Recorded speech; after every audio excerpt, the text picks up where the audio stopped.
Among the banking industry, Wells Fargo was considered to be one of the most respected banks within the United States and was best known for their strong customer service as well as upholding ethical business practices. When the news broke in September of 2016 about the Wells Fargo account scandal, the bank took a major hit to its reputation with their customers and investors. In August of 2005, John Stump was named president of Wells Fargo. Later, he was elected to the board of directors in June 2006, and by June 2007, he was named CEO. Later, in January of 2010, John became chairman. In 2013, Stump was named Banker of the Year, and in that same year, Wells Fargo had started to surface in the news for controversies about scandals and frauds. It was brought to the attention by the regulatory agencies when a large number of customer complaints had surfaced. By October 12, 2016, John Stump resigned as chairman and CEO after the scandal involving fraudulent customer accounts. This scandal involved the creation of millions of fraudulent savings and checking accounts on behalf of Wells Fargo customers without their consent and knowledge due to the aggressive internal sales goals Wells Fargo held their employees to. In late 2016, Consumer Financial Protection Bureau fined Wells Fargo $185 million as a result of the illegal activity. Wells Fargo continued to face additional civil and criminal suits reaching around $2.7 billion by the end of 2018. Recently, as of September 2023, Wells Fargo and former bank executives continue to have legal, financial, and reputational ramifications from the scandal. The aggressive sales culture within Wells Fargo started in the early 2000s, and John Stump's leadership intensified the aggressive sales culture during his time with Wells Fargo. Stump prioritized cross-selling financial products to all the customers. Stump believed each customer should have up to 8 accounts with Wells Fargo. The bank was setting unrealistic sales goals for employees to meet on a daily basis. Some of the sales goals included the customers having multiple accounts that included personal credit cards, multiple checking accounts with multiple debit cards, and even home equity loans. Stump and his executive committee did not set the sales goals based on the ethical treatment with their customers in mind. Therefore, creating this aggressive sales culture pushed employees to make unethical decisions by creating the fake accounts in order to meet the individual and branch daily and weekly sales quota to avoid any sort of repercussions from upper management. While the fake accounts were being made, Stump and his executive committee turned a blind eye to the fake accounts being created and did nothing to put a stop to it. This behavior continued for years under Stump's leadership until 2016, when the scandal became public news all over the world. The lack of leadership from Stump and his executive committee ignored all the values the company was known for, therefore creating an untrustworthy reputation for the entire company. So, to gain an understanding about the Wells Fargo account scandal, let's move on into the analysis of the case, and I would start with a timeline to give you an overview of the series of events that transpire from the initial revelation to investigation. Now, I must mention that these are not all of the events. I will focus on the major one that happened between 2011 to 2016. Now, let's start on 2011, where approximately 1,000 employees were terminated due to improper sales practice. Now, this trend continued until 2015, with a total of 5,300 employees were terminated. Now, this consistent pattern should have raised a red flag with Wells Fargo management about unethical behavior from the employees. Now, moving on to 2012, OCC received complaints from consumers and bank employees regarding sales integrity violation. So we could sense already that something is going on based on this series of complaints.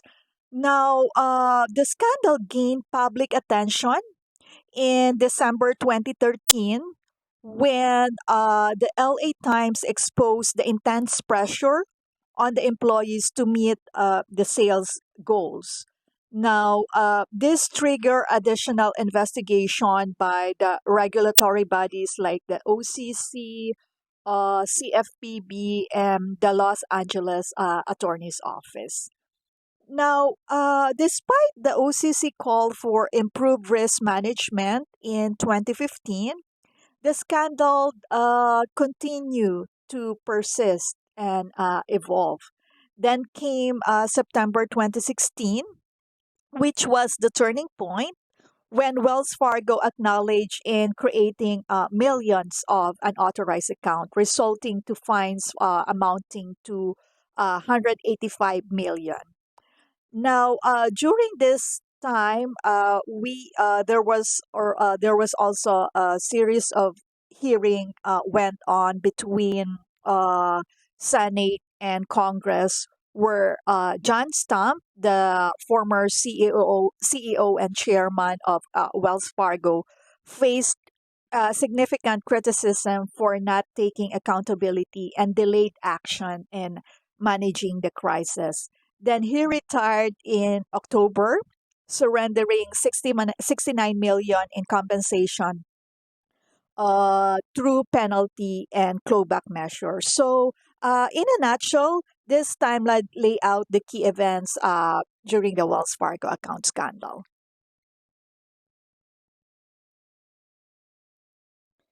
So now let's move on. What was the main issue of the scandal? The Wells Fargo account scandal revolves around the widespread creation of over 2 million unauthorized accounts, all driven by the company's aggressive sales goals. Now, through the enforcement action by the CFPB, the chart below illustrate the breakdown of this unauthorized account, varying from deposit accounts, credit card application, enrollment in online banking service, and debit cards. So the funds were transferred from customer other accounts to this unauthorized account. Now, it's important to note that Wells Fargo continued to generate revenue from this unauthorized account through the fee charged to the customer. Now, on the next slide, we'll further examine the root cause of this unethical behavior. So, in analyzing the Wells Fargo account scandal, we used the five whys method. We found a chain of systematic issue that led to this unethical practice. So, first, let's start with we know what's the main issue, and that is employees created accounts without customer consent. But why did the employees open this unauthorized account without their customer consent? It's because employees were under immense pressure to achieve their sales goals for their performance standing. But why were there pressure?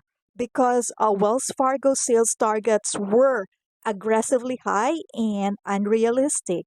But why it was excessively high? Because Wells Fargo sales culture is aggressively driven, often at the expense of employee well-being. But why was the culture so prevalent?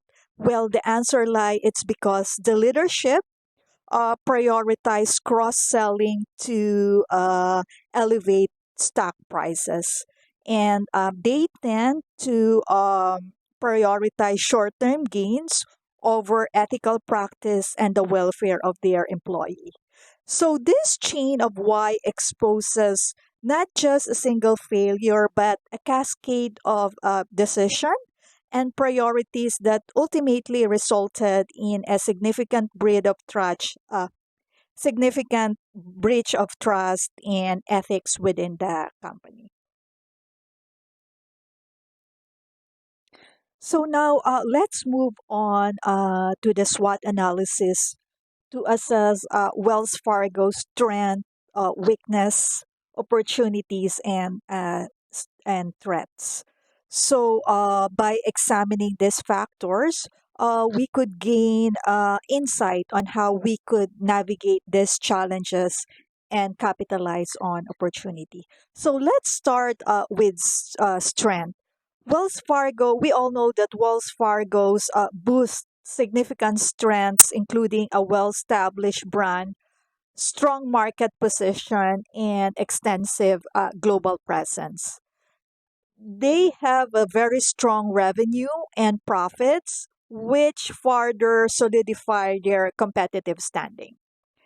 Now, next, we'll discuss Wells Fargo weaknesses, such as a culture emphasizing aggressive sales goals and unrealistic targets, together with a lack of oversight and monitoring mechanism. These were all magnified by the scandal. These weaknesses have highlighted the need for reevaluation of their priorities, particularly in the ethical consideration. Looking ahead, there are opportunities for Wells Fargo to implement sales reforms and metrics, invest in comprehensive training programs, and strengthen their accountability measure and transparency. Transparency, especially for the leaders or the management. Now, there are also challenges ahead. The scandal, we all know that the scandal has eroded customer trust and loyalty. And Wells Fargo is under close examination from the regulators. They also face the risk of reputational damage.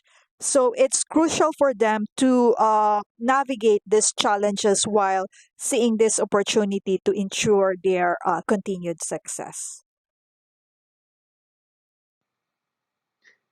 As you've seen in the description of the case and the assessment of the issue, the analysis of the issue, the Wells Fargo account scandal was a terrible failure in a number of areas, particularly from a leadership perspective. The treatment of customers, the development of millions of accounts, the loss of careers, the damage to individual people's accounts, good standing, credit scores. I'm sure the confusion of their financial situations, bills that they accrued due to accounts that weren't open, and it was just a horrible situation that was created by a company that for the longest time was considered highly ethical and held up as an example for what good banking looked like, both in the United States and around the world. This failure of the organization, though, is really seated and ultimately comes back to the top leadership. So CEO John Stumpf and the executive leadership of Wells Fargo failed in a number of different ways that helped lead to the development of a corporate culture that allowed the criminal and unethical practices of their frontline employees to fester. We're going to talk a little bit about the decision makers' leadership and how it led to these failures. These failures included a number of different things, but we're going to really zero in on three areas around performance pressure, failure to observe and act, and cultivating a culture of silence. There's aspects of these three main pillars of failure around the inability to take accountability, the lack of decisive and timely action, lack of ethical prioritization, lack of transparency, and inadequate oversight that permeate the whole organization. But again, the culture really starts at the top by the leaders of the organization, particularly the CEO. So Wells Fargo leadership teams had set goals.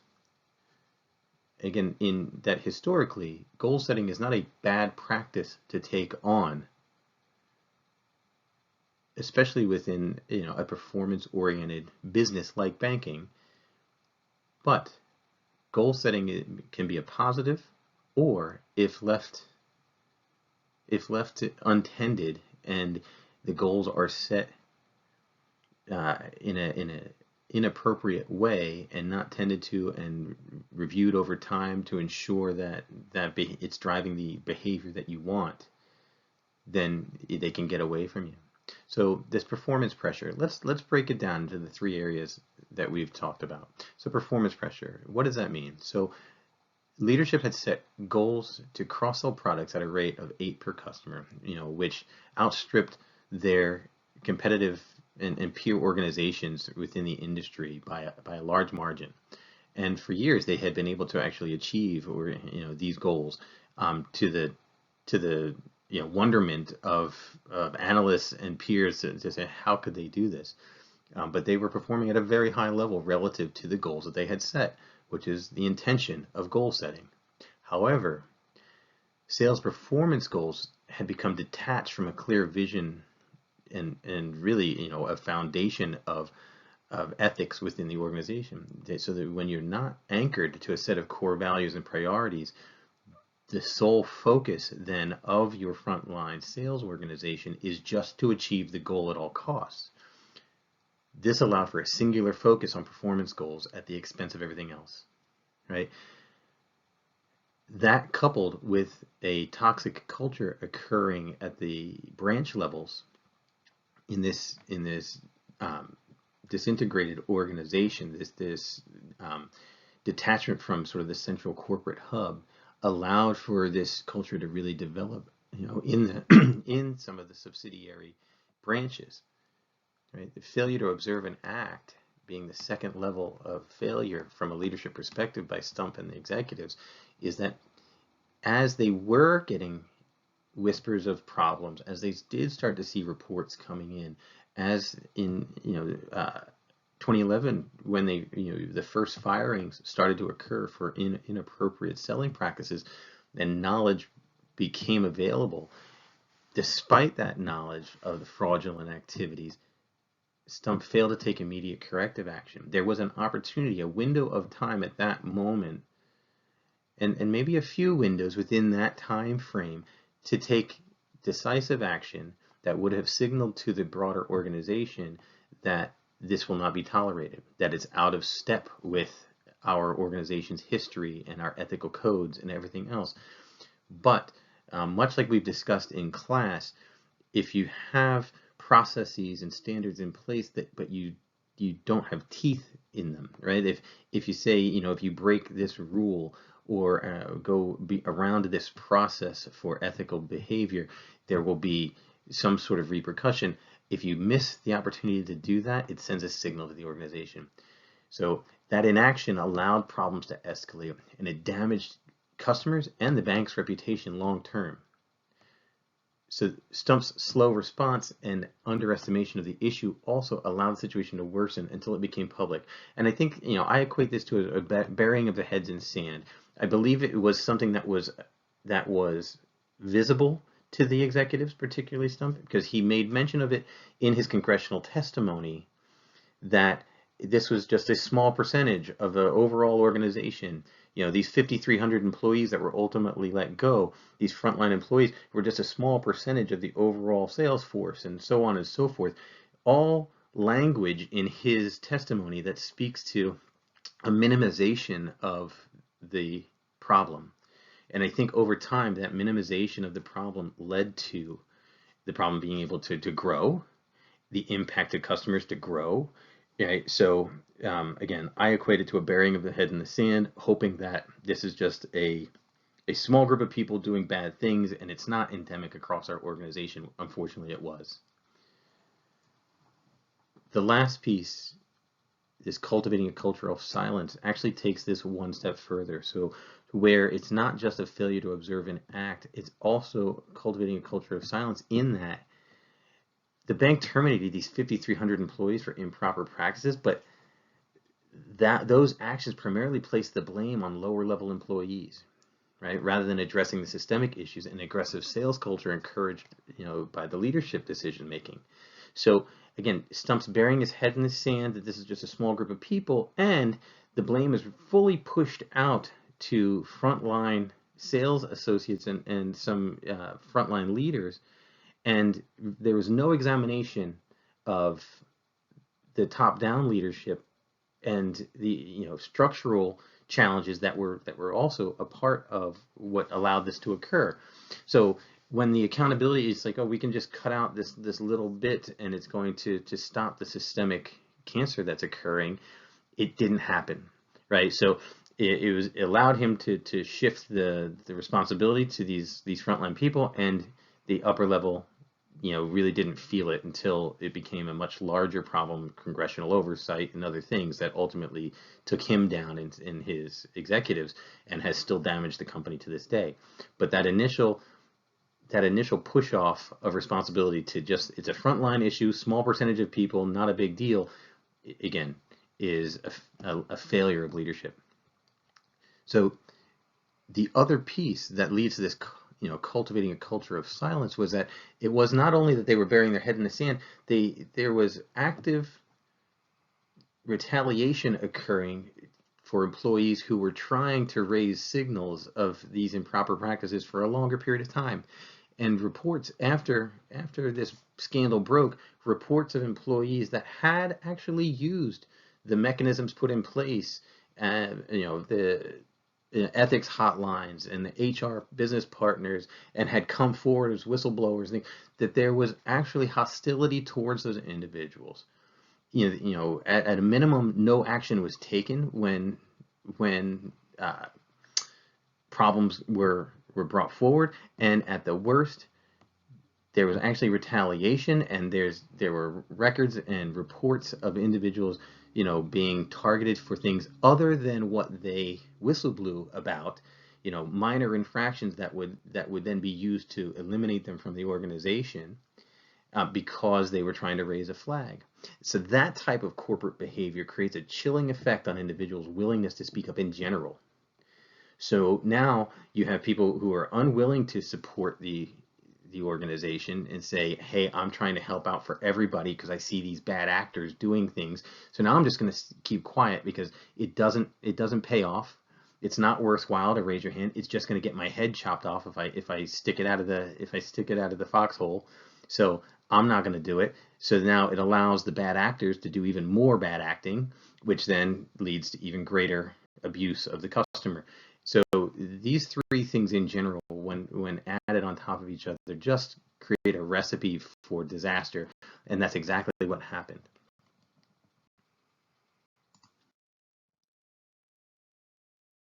So what do we see as far as a recommendation? And I will couch this with saying a number of things have already been taken. This is a historical case assessment. A number of steps have already been enacted, and things have been done to remediate the problem within Wells Fargo. Fines have been levied, changes have been implemented, changes in leadership have occurred. But we're going to review this as if that has not occurred, and what are some things that we would have done in the immediate aftermath of this crisis, or the coming to the surface of this scandal, if we were in leadership, or how would we guide leadership to behave at this point once this became apparent. So from our perspective, one of the things that drove the ability for this scandal to even occur was the design of the command and control structure of the organization in general. They had a decentralized model that really created small ownership, at the local level by local leadership, and again, that created sort of disconnection between those hubs, the HR apparatus, and the corporate structure. So it also created a layer, like a barrier or a cushion between corporate and what was happening in some of these hubs. So it allowed Stump and his team to actually say, yes, this is an isolated incident in a handful of hubs around the country and in branches around the country. It's not a systemic issue. So that decentralized organizational structure actually helped feed the problem because of the disconnection between those branches and those hubs relative to central control. So what we would recommend is actually bringing and reorganizing the organization around more central control, and back to a level that would allow corporate to have better oversight and allow for earlier intervention and for for ethical complaints or HR complaints to actually get to a level where they were visible, and that would be a helpful structure change. Next, we would uncover and analyze and report at a level beyond what the government oversight investigation would find. Right? So if you're going to own this, you have to own it fully, you have to own it quickly, and you have to act decisively. So we would actually recommend a level of transparency and internal investigation, and even bringing in third-party investigators that would provide a level of oversight and transparency to the organization that hadn't existed before, is unusual within the marketplace, and could actually set a new standard by which the industry could be judged. And I think the only way you can overcome a scandal of this size is to actually do that, is to say, we recognize the challenge that we've been placed in now. It was a failure of our leadership, and our ethical values have been undermined. We're going to recover that, and we're going to do it with speed and with force. That we're going to right this ship, and here's how we're going to do it. And leadership had to get out in front of it, communicate this early, quickly, and effectively. And again, setting a standard by which the rest of the industry could be judged to say, yes, we were at fault, we are going to fix it, and we think our peers should go through a similar exercise and now use what is really problematic and turn it into an opportunity to set a new standard for us and for the industry. And again, the impact, the positive impact would not be seen necessarily immediately, but it would help stem the tide of negative information getting to the public, and it might actually put pressure on some of your peer organizations who would try to take advantage of this challenge for Wells Fargo, and put them under pressure to change some of their own practices and their own oversight and everything else, and again raise the bar for the industry. And I think that's one of the only ways that you could recover from this. So we would also then implement comprehensive training programs to instill ethical values among employees, with the focus being on a change in the overall culture. And it has to come from the top down to say, we want to speak up culture. We're going to root out the challenges that occurred before. And, how do we create channels for communication that would not allow for retaliation, that would open up the conversation and really shift the onus of ownership for the values and the reputation of the organization to the individuals, and not allow for what has happened before. Again, how do you make something that is ultimately seen as window dressing in the current environment and turn it into something that actually has meaning? Again, it has to come through leadership strength. Implement robust accountability measures, including holding all responsible parties accountable for their actions. I think that goes without saying, that you have to root out the problem and do that, but not just at the frontline level. Yes, individuals made poor decisions, that affected the customer directly, but unless you can track that back to the source and make changes at an appropriate level that the average employee can see, like, ooh, they mean business here. They're not just affecting low level decision makers here. They're actually moving up the chain, and this is affecting branch leadership and regional leadership and area leadership, and track it back to its source and address it directly, and then replace those individuals with individuals who are bringing in the ethical background that you're looking for to really help change the culture, and again instilling in them the ethical values through training and everything else into the organization. And I think, again, last, but goes without saying, is swift action. I made mention of this previously, but swift action, work with regulatory bodies to quickly conclude and pay whatever fines will be levied. You don't want this to keep dripping out. You don't want the next year and the next year and the next year for the next scandal and the next scandal and the next scandal. You have to cut it out quickly. You have to get past it as quickly as possible, and you have to start to rebuild the structure of the organization, the ethical foundation of the organization. The way we do business needs to change. All of that has to be done as quickly as possible so that it's not a slow burn. If it's a slow burn, it will take out everything.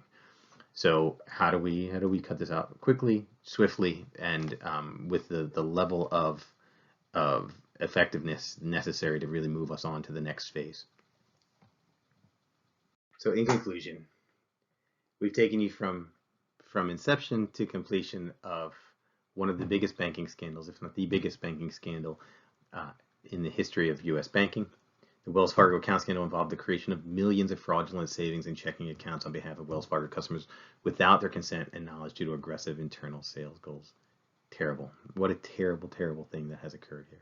The scandal resulted in Wells Fargo being fined $185 million initially by the CFPB in 2016, which has had ultimately amounted to about $3 billion, which is still a drip in the bucket for an organization in the $100 billion range as far as their annual revenue. The root cause of the scandal can be traced back to Wells Fargo's aggressive sales culture, which prioritizes cross-selling multiple financial products to customers. The leadership of Wells Fargo, including John Stumpf, failed to take accountability, lacked decisive and timely action, and lacked ethical prioritization in order to address these systemic problems sooner and avoid this overall impact to their customer base and to their reputation. The leadership could have implemented alternative actions such as reforming sales goals, early detection of issues and proactive measures, employee training, accountability measures, and promoting ethical leadership and transparent corporate governance, but they didn't. They did window dressing. They rested on their laurels based on the historical reputation, and they took advantage of that in the eyes of the customer to really squeeze them for more business, to squeeze their employees to produce more, and put a singular focus on performance as opposed to a balanced approach to performance in line with an ethical framework of not just getting the business, but how we get the business matters. And with that is why they failed from a leadership perspective. They damaged an institution that had survived numerous challenges throughout its history. World wars, depressions, you name it. And created more damage to this organization and its reputation than has ever occurred. And through that is a failure of leadership. That is our story and our case relative to Wells Fargo. Thank you for taking the time to listen to us. And if you have questions, feel free. Shoot us an email after. But thank you very much for taking the time to listen.